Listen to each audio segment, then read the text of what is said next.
নিজেকে মা বলবো না বন্ধু বলবো নাকি তোর দিদি বলবো আজ বুঝতে পারছি না।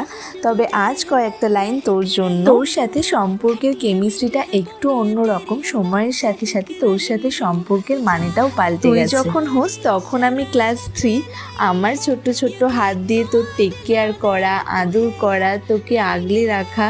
আর তারপর যখন তুই একটু বড় হলি, স্কুলে ভর্তি হলি, তোকে মাঝে মাঝে পড়তে বসানো, নাচ করানো, যেমন ইচ্ছা সাজিয়ে দেওয়া, কোনটা ভুল কোনটা ঠিক সেটা ধরিয়ে দেওয়া, এইভাবেই চলতে থাকে সবটা তোর সাথে। আর এখন যখন তুই বড় হয়ে গেছিস, ঝগড়াটাই আমাদের মধ্যে বেশি চলে, আর তার সাথে গল্প করা তো আছে। তবে তুই যে আজ এতটা বড় হয়ে গেছিস সত্যি বিশ্বাস হয় না।